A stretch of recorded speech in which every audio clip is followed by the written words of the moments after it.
Ito ang hardin ng panalangin.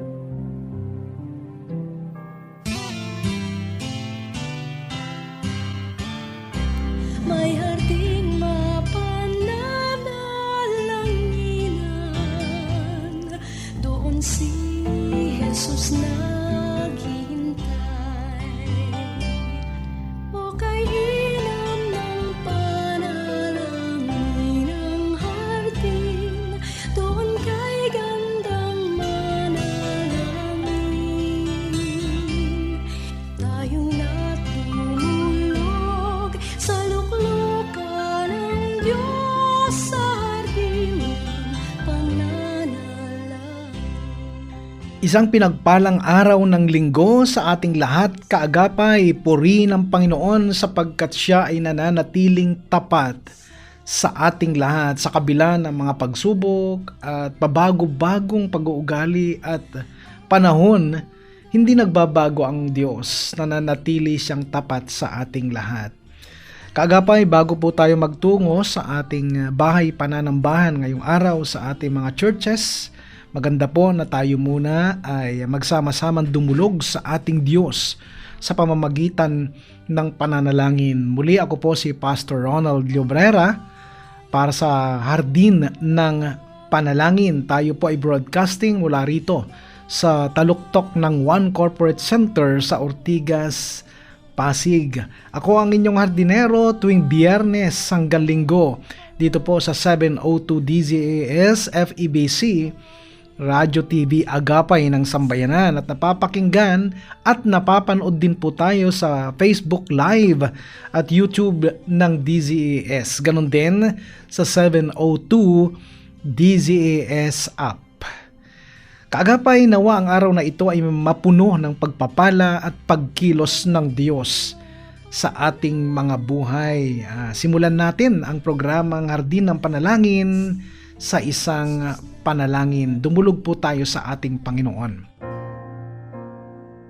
Aming Diyos, aming buhay na Panginoon, maraming salamat po sapagkat ito na naman yung araw na inihanda ninyo, binigay nyo po sa amin para kami po ay makapaglingkod sa kanya-kanya naming simbahan. Pinararangalan ka namin at dinadakila, Panginoon. Salamat po sa chance ng paglilingkod sa inyong ubasan, at sa dami-dami ng tao, isa kami sa pinili ninyo na maglingkod, Panginoon. Ama, pangunahan niyo po ang aming mga gawain sa araw na ito. Pangunahan niyo po ang bawat church, Lord, na patuloy na naglilingkod sa inyo para maitaas ang iyong pangalan. Pagpalain niyo ang bawat pastor, mga leader at mga manggagawa ninyo, Panginoon, sa inyong ubasan. Panginoon, pinagkakatiwala po namin sa inyong buong maghapon na ito sa bawat kaagapay namin, anuman ang kanilang kalagayan sa buhay. Naniniwala kami, Panginoon, na kayo ang Diyos na tutugon at aabot sa bawat isa. Lord, minsan pa, pinagkakatiwala po namin sa inyo ang lahat. Naway mapapurihan kayo sa aming mga buhay sa araw na ito at sa mga susunod na araw. Panginoon, sa iyo ang kapurihan at kadakilaan sa pangalan ng aming Panginoong Hesus. Amen.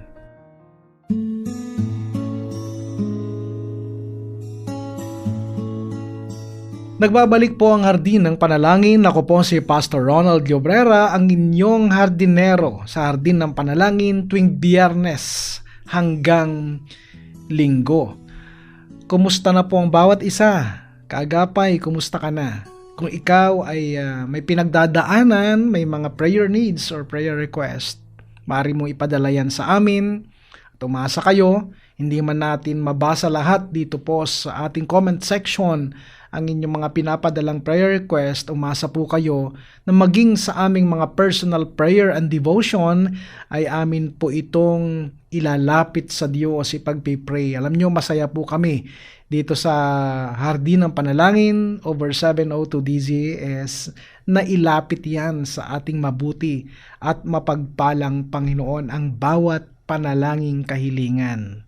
At kaagapay, kami rin po ay nagre-request sa inyo na kung ang inyong mga panalangin ay mayroon ng mga katugunan, Padalan nyo naman po kami ng mensahe upang mapasalamatan natin ang ating Panginoon at syempre nakaka-refresh at nakaka-encourage din sa iba na marinig yung ating mga testimonies. Purihin ang Panginoon at para sa ating pag-aaral ng salita ng Diyos, sa araw na ito, muli magsama-sama po tayo. Pakinggan, buksan ang ating mga puso at isipan, namnamin ang salita ng Diyos. Ang sabi po sa Galatia, Kabanatang 5, sa mga talatang 22 hanggang 23. Ang pagtutuunan po natin ng pansin ngayong araw ay ang paksang bunga ng Espiritu. Ito po ang matutunghayan natin. Subalit ang bunga ng Espiritu ay pag-ibig, kagalakan, kapayapaan, pagtitiyaga, kabaitan, kabutihan, katapatan, kahinahunan at pagpipigil sa sarili. Walang batas laban sa mga ganito. Kaagapay ang bunga ng Espiritu ay pag-ibig, kagalakan at kapayapaan. Ito yung unang tatlo. Kung tayo ay nasa ilalim ng biyaya ng Diyos, ito ang lalabas na resulta sa bawat isa sa atin. Amen? Sa totoo lang, ito talaga ang kailangan ng tao sa buhay niya, pag-ibig, kagalakan at kapayapaan. Sapagkat napakadaming tao ang kulang sa pagmamahal. KSP, ika nga. Kaya hindi rin magawang magmahal ng tama. Walang kagalakan sa buhay. Kahit pa sobra ang kayamanan, lugmok sa mga bagay na hindi niya kayang ipagtagumpay. Puro kalungkutan ang nadarama at madaling mawalan ng pag-asa. Walang kapayapaan. Maaring nasa iyo na lahat, subalit wala ka pa ring kapayapaan sa buhay. Nakakita na ba kayo ng taong sobrang dami ng problema, subalit nakakangiti pa rin siya? Kahit pinakatanyag at pinakamagaling na doktor sa buong mundo, walang makapagre-reseta sa iyo kaagapay ng kapayapaan. There's no prescription to have peace. Ang totoo, dito pa lang sa tatlong ito, love, joy, peace, solve na lahat ng problema ng tao. At nagpatuloy si Pablo, sabi niya, pagtitiyaga, kabaitan, kabutihan. Karamihan sa mga suliranin ay nabibigyan ng solusyon sa pamamagitan ng pagtitiyaga. Tama po ba? Yung mga malalaking problema, lalo na sa mga kabataan ngayon, ay dahil hindi marunong magtiyaga, katulad ng pag-aasawa ng maaga, kaya ang bunga ay walang kahandaan at sa huli ang pagsisisi. Kasama sa kailangan ng tao upang maging pagpapala siya sa iba ay ang kabaitan at kabutihan. Ito ay mga kaugalian na galing sa Diyos na dapat makita sa ating pamumuhay. Alam nyo, napakasarap ding isipin na naalala ka ng tao dahil sa iyong kabaitan at kabutihan, hindi sa pagiging masama o salbahe. Ano pa ang sabi ni Apostol Pablo? Katapatan, kahinahunan at pagpipigil sa sarili. Ang katapatan, kaagapay, ay kayamanan ng isang tao. Kahit saan man siya pumaroon, sa banal na kasulatan, wala pang taong naging tapat ang nabigo. Ang isang taong mahinahon ay malayo sa gulo. Mas maliwanag kung mag-isip at mas matalino ang mga desisyon. Hindi agad-agad nagagalit at nanguhusga. Marami nang napahamak kaagapay dahil sa mapusok na pagkilos, pananalita at pagpapasya. Ang pagpipigil sa sarili ay isang napakagandang pagkilos ng isang tao. Dadalhin ka nito sa tiyak na kaayusan ng buhay, malayo sa kagipitan, malayo sa kakulangan. Ito ang napakagandang mga bagay na ibinigay sa atin ng Panginoon na hindi kayang tapatan ng pera o salapi o anumang material na bagay dito sa mundo. At nawa, ito ang pagsikapan nating ipamuhay. Ang mga ito ay napakadakilang regalo sa atin ng Diyos, ang bunga ng Espiritu. Maraming tao, mga material na bagay ang inaasahan nilang ipagkakaloob sa kanila ng Panginoon. Subalit kahit gaano ka mang kayaman sa mga material na bagay, kung hindi mo namang ipinamumuhay ang higit na mahalaga, ang bunga ng Espiritu, ay hindi rin magtatagal ang mga bagay na meron ka. At kadalasan, ang mga material na bagay pa ang madalas pinanggagalingan ng problema ng tao. Alam nyo, bilang isang magulang, kung ibibigay ko lahat ng gusto ng mga anak ko, maaaring ito pa ang ikapapahamak nila at pagsisisihan ko ito sa huli. Halimbawa na lang, ang mga bata ngayon sa kanilang murang edad ay nahihilig sa mga gadgets na ginagawa nilang laruan at pampalipas ng oras. Subalit kung ang mga magulang ay hindi mag-iingat sa kahilingang ito ng kanilang mga anak, maaaring darating ang panahon na ito ang makakasira sa kanila, sa kanilang pag-uugali, lalo na sa kanilang pag-aaral. At marami tayong nababalitaan na tila bagang yung bata pumangit ang pag-uugali dahil sa mga games na kanya napapanood sa kanyang gadgets. Kagapay, alam ng Diyos kung ano ang ating mga pangangailangan. Ito hindi nalilingid sa Kanya at ipagkakaloob niya ito ayon sa Kanyang sariling plano, sa Kanyang sariling panahon, ayon sa Kanyang sariling kalooban. Huwag nating kainggitan ang iba sapagkat mayroong iba't ibang plano sa atin ang Panginoon. Ayon sa Galatia, Kabanatang 5, sa mga talatang 24 at 25, at ipinako na sa krus ng mga nakipag-isa kay Kristo Jesus ang kanilang laman at ang masasamang hilig nito. Kung binigyan tayo ng buhay ng Espiritu, mamuhay rin tayong ayon sa Espiritu. Huwag tayong maging palalo, huwag nating galitin ang isa't isa at huwag rin tayong mainggit sa isa't isa. Purihin ang Panginoon.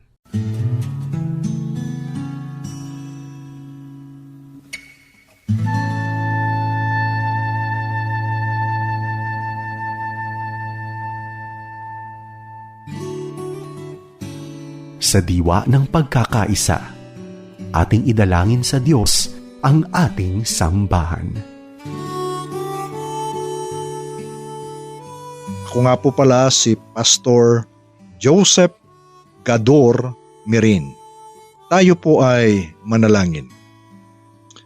Dakila naming Diyos at mapagpalang Ama, maraming salamat po sapagkat lalo pang nagiging maliwanag ang sinasabi ng inyo pong banal na kasulatan sa mga pangyayari na gaganap sa buong mundo. Kaya ang akin pong dalangin, Ama, na nawa kami pong mga manggagawa, mga miyembro ng mga kaiglesiyahanan sa iba't ibang dako ng mundo ay lalo pang magkaisa na manalangin, na humingi ng inyong tulong, na magpadala kayo ng marami pang mga misyonaryo sa iba't ibang dako ng mundo para ipalaganap, ipangaral ang ebanghelyo ng kaligtasan. Napakarami pa pong mga nangangailangan ng kaligtasan. Kaya tulungan niyo po kami, Ama, na lalo pang maging mainit ang aming pong mga puso sa gawain po ng misyon. Kaya pagpalain niyo po ang lahat ng mga manggagawa ninyo, lahat ng mga miyembro na talagang kalakip kasama sa gawain ito. Kung meron pa pong iba na hanggang ngayon ay hindi pa po nagiging bahagi, ipuin niyo po ang kanilang puso't kaisipan, upang sa ganon ay masunod namin ang inyo pong ipinag-uutos sa amin. Panginoon, ito pong lahat ay akin pong hiniling at dinadalangin sa matamis na pangalan lamang ng aming Panginoon at Tagapagligtas na si Kristo Jesus. Amen at Amen. Sa oras na ito, kaagapay, simulan na natin ang pananalangin at idulog natin sa Panginoon ang mga prayer request na pinadala ng ating mga kaagapay. Tayong lahat ay manalangin. Panginoon, sa oras pong ito muli, kami ay dumudulog sa inyo. Ipinagpapasalamat din namin, Panginoon, ang bawat katugunan ninyo ng mga panalangin kahilingan ng aming mga kaagapay at mga kapatid. At sa oras na ito, Panginoon, muli kami magpapakumbaba sa inyong harapan at idulog sa panalangin ang lahat ng mga pinadala, O Diyos, na prayer request ng aming mga kaagapay. Sa oras na ito, aming inilalapit sa inyo ng buong puso ang prayer request ng aming kapatid, O Diyos, na si Edsi Diamante. Patuloy po na kagalingan at kalakasan para kay Kenneth Rosquillo, Panginoon. Lord, pinagpe-pray din namin ang aming kapatid na Edgar Sarabia, Lord, na naway gumaling na siya sa pagkahilo at maging stable na po ang kanyang blood pressure. Ganon din kay Lorena Cusi. Ang aming panalangin para sa kanya ay matawagan na po ang kanyang asawa papuntang ibang bansa sa Africa, Panginoon. Kayo po ang patuloy pong tumugon sa kanilang pangangailangan at panalangin. Lord, ganon din si Amy Vicente, karunungan sa bawat araw ang aming panalangin para sa kanya. Pinagpe-pray din namin ang aming kapatid na si Ronald Young, Lord. Lord, tulungan mo siya na maging normal na po ang kanyang hemoglobin at creatinine nung kanyang asawa, Panginoon, na nagdadialysis. Lord, pinagpe-pray din namin, O Diyos, si Lorna Villanueva, ang kagalingan mula sa dengue, Lord, ang aming dalangin. Ganon din kay Rogelio Mendoza, Panginoon. Pinagpipray namin ang kanyang asawa na sumasailalim sa dialysis. Pinagpipray din namin si Evelyn Ramos, Panginoon, kagalingan mula sa arthritis, Lord. Lord, amin pong ipinagkakatiwala din ang aming kapatid sa inyo at ipinagpipray si Brother Julio Navarro. Ang mabilis na paggaling ng kanyang anak matapos makonfine sa hospital, Panginoon, dahil sa matinding trangkaso. Lord, kayo po ang patuloy maranasan ng aming kapatid na ito at makarecover na po siya sa lalong madaling panahon. Ganon din kay Fe Alonzo, Panginoon, kalusugan po para sa karamdaman ng kanyang physical na katawan. Magkaroon po siya ng magandang kalusugan at guidance po sa mga doktor na tumitingin sa kanya every time na siya po ay nagpapagamot, Panginoon. Ganon din ang provision ninyo sa kanyang pangangailangang medical or medication, Lord. Pinagpe-pray din namin sa oras na ito si Ricardo Santos. Recovery po ng kanyang nanay mula sa hip replacement surgery, Panginoon. Pinagpe-pray din namin si Marites Aquino, Panginoon. Mula po sa kanyang karamdaman, bigyan niyo siya ng kanyang kalakasan at kagalingan sa madalas na maranasan niyang migraine, Lord. Lord, ganun din si Danilo Cruz, kagalingan ng kapatid na may liver disease, Lord. Walang imposible sa inyo. Pinagpe-pray din namin Sister Norma Castillo, strength and provision sa gamutan laban sa thyroid, Lord. Lord, pinagpe-pray din namin si Amando Flores. Lord, naway maging maayos na po ang kanyang cholesterol, blood sugar, at naway makasunod siya, Panginoon, sa mga bilin ng doktor na dapat kainin at ang mga inuming gamot, Panginoon. Maraming salamat po, O Diyos. At alam namin na kayo ang tutugon din sa mga panalangin ng aming mga kapatid. Muli, si Tita Abby Dailo, Panginoon. Pagpalain niyo siya, ang kanyang kalusugan. Si Brother Leo Abisamis, Panginoon. Ingatan niyo siya lagi dyan po sa USA. Sister Evelyn Tagod, Lord. Pagpalain niyo po sa buong Tagod family. Maraming salamat po at patuloy ko pinagpipray ang The Lord of Grace and Righteousness Church dyan po sa Muzon, City of San Jose del Monte, Bulacan. Patuloy niyong pangunahan ang simbahang ito, maging yung mga pastors, leaders, and workers, Panginoon. Kayo po, O Diyos, ang maging kalakasan at gabay nila sa paglilingkod na iniatang niyo po sa kanilang balikat. Lord, ganun din ang inyong lingkod, ipinagkakatiwala ko po ang lahat, Panginoon, ng aming ginagawa sa paglilingkod. Sa inyong ubasan, Panginoon, Lord, walang imposible sa inyo. Ano man ang layunin ninyo, Panginoon, alam namin na kayo po, Diyos, ay laging naririyan, sinasamahan kami, Panginoon. Lord, maraming salamat po at patuloy din namin itinataas ang inyong gawain, Panginoon, sa FEBC, ang ministry ng FEBC, Lord, ay patuloy namin pinagkakatiwala sa inyo lahat ng mga manggagawa, lahat ng mga leaders and workers ng FEBC. Maraming salamat po at kayo po, Diyos, ang patuloy na maparangalan sa buhay naming lahat.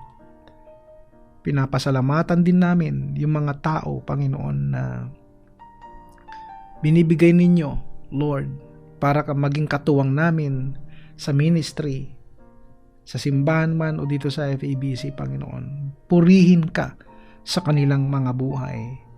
Lord, binabalik namin sa iyo ang pinakamataas na papuri, pagsamba at pasasalamat sa pangalan lamang ng aming Panginoong Hesus. Amen.